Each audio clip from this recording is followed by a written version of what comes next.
Same question. If he ever felt challenged in college, and I'll ask you that same question. Challenged in college? In what way?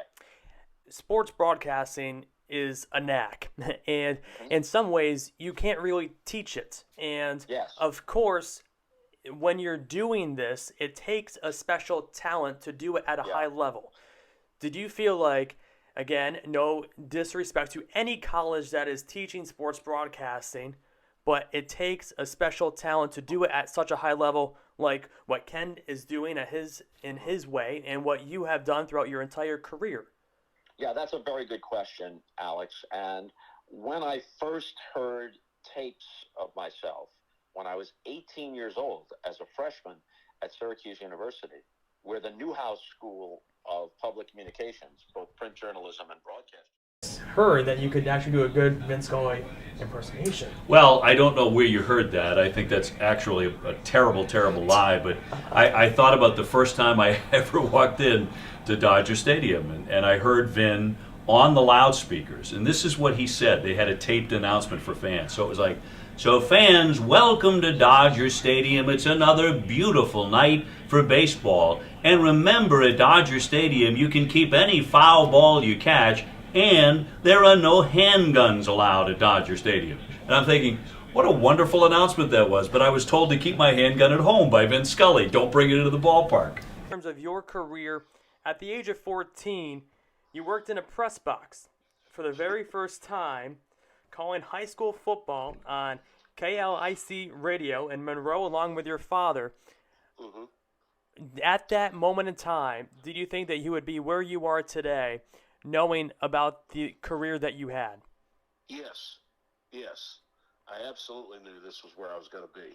Ray, my last question for you is simple. At the end of the day, you will always have someone take the stance, no matter what Pete Rose did was unethical and should never be reinstated and or be eligible for the Baseball Hall of Fame.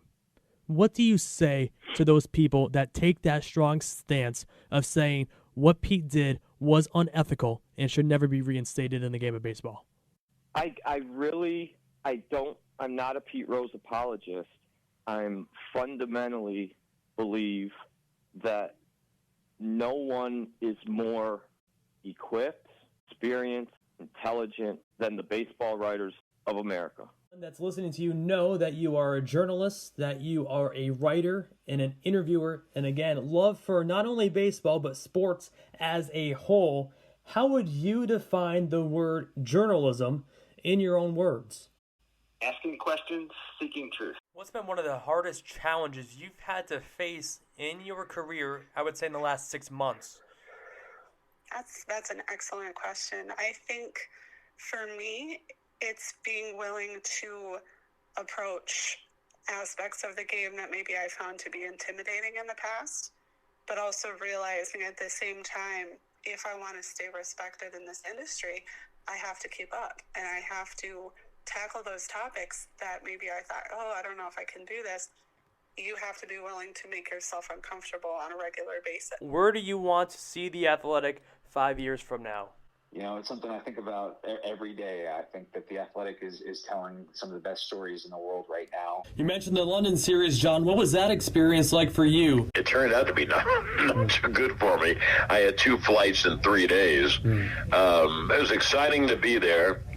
The games were ridiculous. You know, there's if you like offense, you got to love those 2 games. If the ball was hit on this artificial turf, and it wasn't right at you, you had no chance. The ball be hit, boom, scoot to the wall. But I thought it was very exciting, and the Yankees won both games. I was really sick when I came back, and that's when I took off the 4 days, and people thought I was dying. But I really just took 4 games off, and that helped immensely, and I was fine for the rest of the year. Were you surprised by the outreach of people? Unbelievable. Across the country. You know, I'm just a local yokel on a radio in New York for the Yanks,